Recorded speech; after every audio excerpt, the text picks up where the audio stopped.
Bueno, nos vamos con Paula Penaca, Dale. que nos está esperando en el living de Desiguales, diputada nacional y primera candidata además para revalidar ese lugar por la Ciudad de Buenos Aires. Paula, ¿cómo estás? ¿Cómo va? Están? Muy Gracias bien. por venir. Gracias a ustedes. Paula, en un escenario tan fragmentado, ¿qué importancia, qué relevancia tiene la pelea por el Congreso Nacional?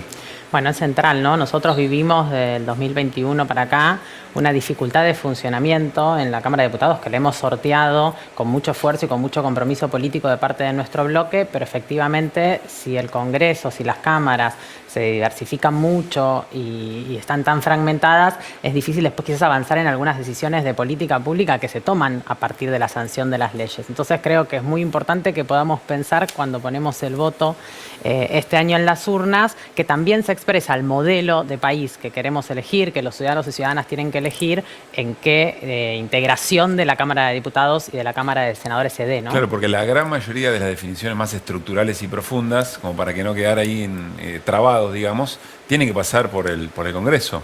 Bueno, una de las cosas que en estos días estuvimos hablando mucho es el aporte solidario a las grandes fortunas, ¿no? Que logramos con la mayoría de la oposición en contra, igual sancionar esa ley que redundó en la posibilidad de la construcción del gasoducto, en la posibilidad de financiar el Progresar, el RENAVAP, que es el programa de barrios populares. Todo eso se pudo hacer en medio de la pandemia porque logramos construir las mayorías necesarias. Obviamente siempre hay debates y consensos para construir, pero es necesario que estas decisiones de política pública que refieren a un modelo de país, a un proyecto de país, bueno, puedan expresarse también allí en las votaciones. Ahora, ¿no? del otro lado, parecen decir, bueno, no importa qué trabajo está en el Congreso, funcione o no funcione, lo vamos a hacer igual, medio con músculo, con firmeza. El propio Milei decía que hubiera una consulta popular para pasar por arriba, digamos, Un Milei que hoy lo quiso que para cambiar él su es una voto por traba. carta, ¿no? Quiso cambiar Bueno, el y voto por carta, Milei. eso hoy. habla primero de la falta de conocimiento, ¿no? Nosotros venimos diciendo, Milei la verdad es que se sienta en muy pocas sesiones y en ninguna comisión. Su participación es bajísima. ¿La de en lo su que- compañera? Y la de su compañera también, de todo ese bloque, digamos, ¿no? Pero te diría que la de él peor aún que la de Villarroel. Y la verdad es que lo que hizo ahora es de un desconocimiento total. Y además, ¿qué confianza puede darle un elector a una persona que vota una cosa en una sesión y a los 3 días, 4 días, tarde además, tardó bastante en darse cuenta de lo Sí. que había votado, Se dio pide cuenta tarde. cambiar su voto? La verdad que es un papelón, pero bueno, es un poco también el lugar y el respeto que le dan a la institucionalidad y a la república personajes como este, ¿no? Ahora, siempre, y Nico con esto puede dar mucha más fe que yo, tras bambalinas, digamos, hay buena onda entre personas que uno dice, no, ¿cómo puede ser que con esta, que adentro del recinto se matan? Fuera del recinto lo ves tomando un café, diciendo, bueno, sé que comamos un asado, haremos algo. ¿Se rompió un poco eso o sigue existiendo? Porque pareciera con personajes como Milei que eso nunca puede ocurrir tampoco tras bambalinas. Bueno, la verdad es que nosotros no pensamos la política como una guerra, ¿no? Entre sectores. De hecho, me parece que hay algunos sectores, no solo Milei, la tenés a Patricia Bullrich, planteando esta cosa de la eliminación del adversario. Bueno, también a Larreta, ¿no? Que endureció su discurso en esta paso y en este debate interno que tienen hoy, diciendo que quiere eliminar al kirchnerismo y que hay que eliminar al kirchnerismo. La verdad es que nosotros no concebimos la política de esa manera, creemos que el adversario es el adversario, que hay que debatir, ¿no? Que hay que generar la posibilidad de construir consensos. En la Cámara de Diputados a mí me toca la tarea de la Secretaría Parlamentaria, que justamente lo que hace es juntar los votos, juntar el quórum. Y la verdad que esos debates existen. Me parece que lo que sí fue pasando en estos últimos años en la política argentina es que detrás de una construcción de un discurso muy violento, cuando el relato para afuera y en los medios de comunicación lo requiere, hay sectores de la oposición que tienen la decisión de plantear el odio y el enfrentamiento letal, digamos, hasta las últimas consecuencias, cuando eso obviamente no redunda en un buen funcionamiento democrático que creemos que tenemos que tener, ¿no? Y me parece que Milei es la peor expresión de eso, ¿no? Paula, pragmatismo versus ideología, es como encierra mi pregunta.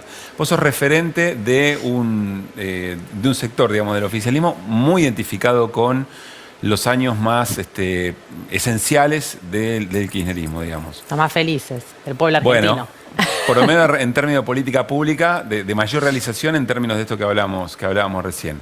Y la síntesis la expresa Sergio Massa, que está claro que es que hay una lectura, una comprensión de contexto, pero el primer reflejo de una base muy importante, de una base militante y también de gente de a pie que por ahí no tiene esa participación tan orgánica en política, fue como una sorpresa. Vos desde el lugar de referencia que tenés del sector, ¿qué decís? ¿Cuál es tu mensaje? ¿Cómo se explica? Mira, los escuchaba recién hablar del spot, ¿no? De Unión por la Patria, nuestro spot. Y a mí me parece que eso refleja el espíritu de lo que nosotros creemos. Yo soy una convencida de que la política es construcción colectiva. A mí me parece que nuestro espacio político logró construir una unidad que se refleja en eso que estaba pasando en el spot, ¿no? Que tenemos más de un compañero que expresando quizás matices dentro de la misma idea general que tenemos, del mismo proyecto de país que queremos llevar adelante, pueden ocupar diferentes roles, ¿no? Y me parece que eso es sano para una fuerza política.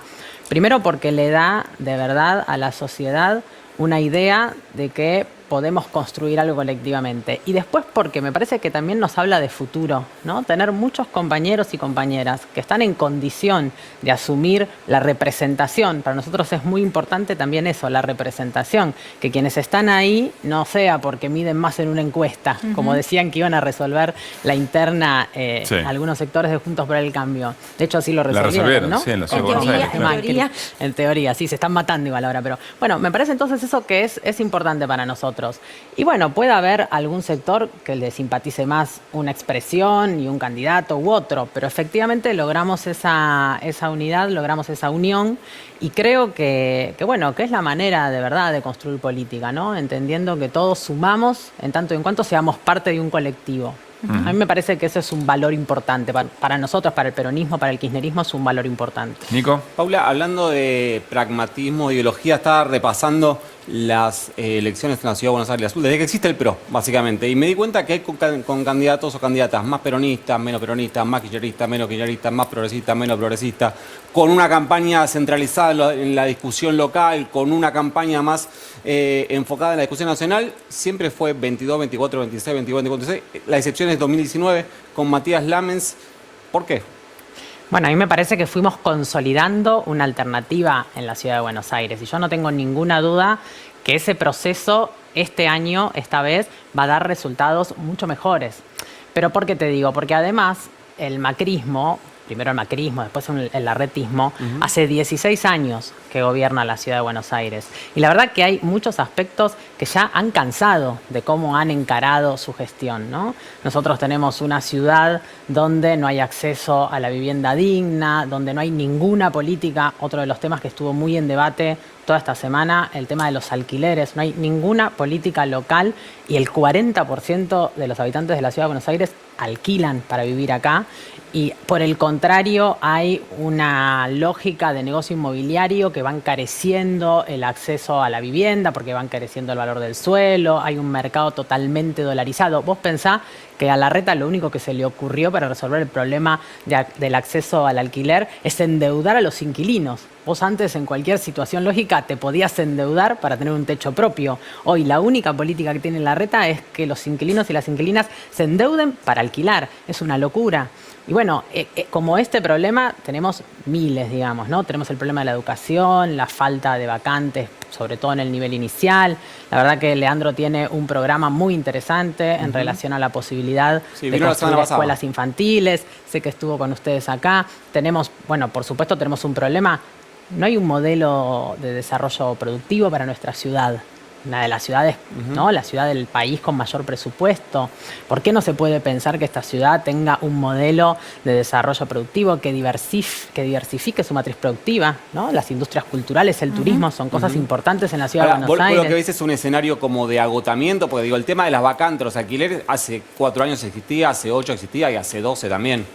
Yo creo que hay un escenario de agotamiento y que hay un escenario de construcción de nuestro espacio como alternativa, que obviamente eso es en un proceso de tiempo y nos parece bien que así sea, porque creemos que la sociedad, va tomando decisiones en la medida que las decisiones que toman desde la política les funcionan más, les resuelven más sus problemas cotidianos o no. Claro. Me parece que hoy llegamos a una situación en la que el gobierno de la ciudad no le resuelve ningún problema a los porteños y las porteñas, ¿no? Mencionaste el tema de alquileres, se discutió muy fuerte en el Congreso Nacional, fuiste protagonista de esa discusión también.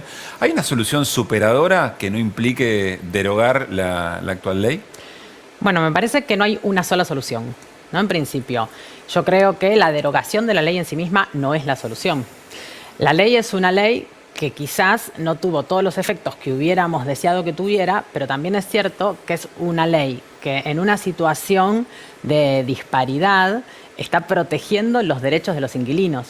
Entonces, si vos derogás la ley, se cae con esa ley todos los derechos que están contemplados en cada uno de los artículos. A mí me parece que lo que hay que entender es que también los alquileres hoy son un problema porque responden a una economía con una inflación creciente, con el mercado dolarizado, con salarios que es cuando el que van Estado más perdiendo presente poder tiene que estar adquisitivo. en esa situación. Claro, ¿no? me parece que el tema ahí hay una discusión falseada, ¿no? El macrismo lo que dice es que el Estado no intervenga. Lo dicen los alquileres y lo dicen casi todos los aspectos de la vida de las personas, digamos, ¿no? Para ellos un Estado que no interviene es el mejor Estado. Nosotros decimos, cuando hay que terciar en una relación que es desigual, necesitamos el Estado. Y cuando además en el medio lo que se juega es un derecho, ¿no? El macrismo lo mira desde el lugar del negocio, desde el lugar de la ganancia que puedan obtener los propietarios. Nosotros lo miramos desde el lugar del derecho. Por supuesto que hay que garantizar que también los propietarios tengan una ganancia. El tema es cuánta ganancia, ¿no? El tema es que no sea privativa de que las personas puedan vivir en una vivienda digna, que es un derecho constitucional. Ahí es donde el Estado tiene que poder intervenir y no es de una sola manera, ni solo con la ley, ni solo derogando la ley, digamos, ni solamente con políticas de orden nacional que pueden ordenar un escenario macro, también debería haber políticas locales, que es lo que decimos que no existe en la Ciudad de Buenos Aires. Se pueden generar incentivos para que la gente pongan a alquiler su propiedad, se pueden generar subvenciones para que los inquilinos puedan acceder, por ejemplo, al inicio de un alquiler, que es lo que más cuesta, ¿no? Hay un montón de aspectos para abordar. Y bueno, me parece que lo que hay que hacer es debatirlo teniendo en cuenta que en el medio hay un derecho que se pone en juego, ¿no? En la Ciudad de Buenos Aires hay un montón de gente en situación de calle cada vez más. Mucha de esa gente es gente desalojada, ¿no? De vivienda informal, de alquiler informal. Bueno, eso es un problema. ¿Quién no lo sensibiliza ver una persona con estos fríos, con chiquitos, ¿no? Ustedes lo ven, todos lo vemos. Bueno, por eso, ahí lo que no se puede correr de eje es que hay una necesidad de debatirlo teniendo en cuenta que en el medio hay personas y el derecho de esas personas a vivir, ¿no? Lu. Paula, te cambio de tema. Uno de los tópicos que vos estuviste siguiendo tiene que ver con el juicio político a la Corte. En la Corte Suprema te dicen, bueno, este tema ya está, no se instaló, Maqueda no fue, no contestó, a Robles y a Alessandro todavía no lo citaron. ¿Vos compartís algo de este diagnóstico o ves que el proceso sigue firme? Es muy importante que debatamos el tema en el Congreso, ¿no? Que avancemos con el juicio político a la Corte.